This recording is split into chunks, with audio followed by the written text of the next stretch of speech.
कि दैविक दैविक भौतिक तापा, राम राज काहू न व्यापा। छत्र पर शिवाजी महाराज और बाबा साहब भीमराव अम्बेडकर की धरती पर हमें दीपावली मनाने की शुरुआत का मौका मिला है। हम अपने को बहुत सौभाग्यशाली मानेंगे। प्रधानमंत्री जी तो बहुत कुछ कहे हैं। 22 जनवरी को उन्होंने तो यहाँ तक कह दिया कि हम राम को लाए हैं। ये बात किसी के गले नहीं उतर सकती है, न उतरी है। ये त्योहार किसी एक जिले में नहीं होता है, किसी एक कस्बे में नहीं, पूर्व में नहीं, ये त्योहार पूरे हिंदुस्तान में होता है। और मैं यहाँ भिवंडी में हूँ, महाराष्ट्र में हूँ, यहाँ मैं त्योहार मना रहा हूँ और कल मैं पहुँच जाएगा। ये त्योहार ही तो है।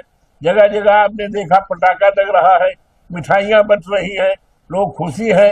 तो हम तो यहाँ हम बड़ा सौभाग्यशाली हैं कि छत्र पर शिवाजी महाराज और बाबा साहब भीमराव अम्बेडकर की धरती पर हमें दीपावली मनाने की शुरुआत का मौका मिला है।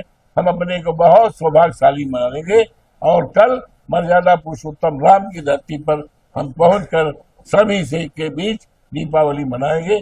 आपको भी इनवाइट करते हैं, आप अयोध्या आओ, हमारे साथ बढ़िया खूबसूरत के तरीके से दीपावली का त्योहार मनाओ, हम बहुत खुश होंगे। लेकिन प्रधानमंत्री ने जिस तरीके से कहा कि पहली मर्तबा अयोध्या में जो है धूमधाम से दिवाली 500 वर्षों बाद मनाई गई। देखिए, प्रधानमंत्री जी तो बहुत कुछ कहे हैं। 22 जनवरी को उन्होंने तो यहाँ तक कह दिया कि हम राम को लाए हैं। ये बात किसी के गले नहीं उतर सकती है, न उतरी है। राम किसी के लाए हुए नहीं आए हैं। राम तो बहुत दिनों पहले आए हैं और रामचरितमानस बहुत पहले लिखा गया है, जिसमें लिखा गया है कि दैविक दैविक भौतिक तापा, राम राज काहू न व्यापा। तो ये कहना माननीय प्रधानमंत्री जी का कि 22 जनवरी को 24 को प्राण प्रतिष्ठा के दिन हम राम को लाए हैं, ये बात निराधार है, तथ्यहीन है और सत्यता से परे है, जिस पर कोई भी यकीन नहीं कर सकता। नोबडी कैन बिलीव कि राम को ये लाए हैं।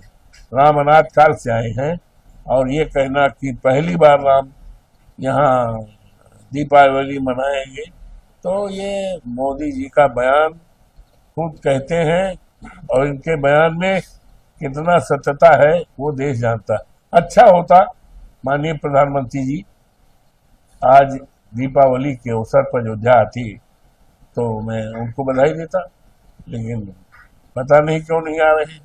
जिस सीट पर चुनाव के पहले सारे देश और दुनिया की निगाहें थी और आज जब चुनाव हो गया तो सारे देश और दुनिया में चर्चा है। दो तरह की चर्चा है। एक तो चर्चा ये है कि समाजवादी पार्टी का, अखिलेश यादव का, इंडिया गठबंधन का उम्मीदवार अवधेश प्रसाद अयोध्या से जनपद से कैसे जीत गया। दूसरी चर्चा है कि भारतीय जनता पार्टी जनपद अयोध्या के 54 फैजाबाद लोकसभा से कैसे हार गई, जबकि भारतीय जनता पार्टी दम भरती थी कि हम राम को लाए हैं, हमने मंदिर बनवाया है। ये पूरे देश दुनिया में संदेश दे रहे थे, जबकि सत्य बात यह है कि राम को लाने वाले लोग नहीं है। राम बहुत पहले अवतरित हुए, राम बहुत पहले आए हैं। हमारे प्रधानमंत्री जी का ये कहना कि हम राम को हम लाए हैं, ये बात किसी के गले उतरने वाली चीज नहीं है। राम किसी के लाने से नहीं आए हैं। और दूसरी बात ये कहते थे चुनाव में, हम राम को लाए हैं, राम हमें लाएंगे। तो राम तो इनको लाए नहीं, राम तो अवधेश प्रसाद को लाए हैं। राम तो अवधेश प्रसाद को लाए हैं। अवधेश प्रसाद राम नहीं हो सकते, लेकिन अवधेश प्रसाद प्रभु श्री राम के भक्त हो सकते हैं।